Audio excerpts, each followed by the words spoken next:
सर्वत्र महानगरपालिका निवडणुकीची धामधूम सुरू असताना अकोला महापालिकेतून एक धक्कादायक बातमी समोर आली आहे। अकोला महापालिकेतील प्रभाग 4 मधल्या ताथोड नगर परिसरात चक्क साडी वाटप करण्यात आल्याचा प्रकार हा उघडकीस आला आणि साडी वाटप करणारा हा उमेदवार कोण असा प्रश्न आणि त्याची चर्चा सध्या अकोला शहरात रंगत आहे।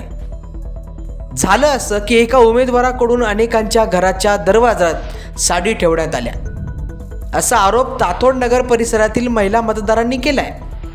प्रभाग 4 मध्ये वाटलेल्या साड्या महिलांनी नाकारल्या आणि फाडल्या सुद्धा आणि वाटप करण्यात आलेल्या साड्या अतिशय बोगस आणि निकृष्ट दर्जाचा आरोप इथल्या महिला मतदारांनी केलाय।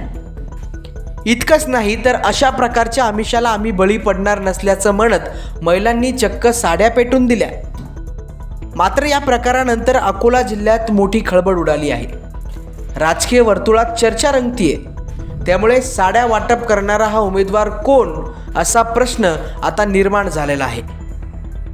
याबद्दल महिला मतदार काय म्हणतात तेही पाहूया। आता ते रात्रीच्या वेळेस टाकून दिलेलं आहे, साखळी वाजवली टाकून दिलंय, त्याच्यावर काही लक्ष दिले नाही। साड्या पण पा कशा आहे, तुम्ही बघा ना कशा 100ची साडी आहे। हे काय आहे असं? हे उमरी तातोड नगर येते। आता आम्ही विकास आले मत देऊ, साडीला नाही दे करत आम्ही। ते आम्हाला माहित नाही। रात्रीच्या वेळेस साखळ्या वाजवल्या आणि साड्या टाकून दिल्या आमच्या दारासमोर। आम्हाला ते काहीच माहित नाही।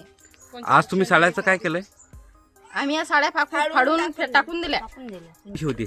काहीच नाही, एकदम बोगस क्वालिटी आहे ती। काय असेल 100-150 रुपयाची साडी 100 रुपयाची आहे ती। आता रात्रीच्या वेळेस फक्त टाकून दिलेल्या आहेत आमच्या दारासमोर। आम्हाला हे माहित नाही कुणी टाकल्या काय टाकल्या, त्याचं काहीच माहिती नाही आम्हाला। वार्ड याच्यात कोण्या उमेदवारानं साड्या आणल्या आम्हाला माहिती नाही। रातचा टाइम होता, आम्हाला सकाळी दिसल्या। हे 100 रुपयाची साडी नसू शकते का? आज साधारण बाई नवऱ्यामध्ये मला 1000 रुपये साडी पाहिजे। आम्हाला विकासाची गरज आहे, आम्हाला साड्याची गरज नाही।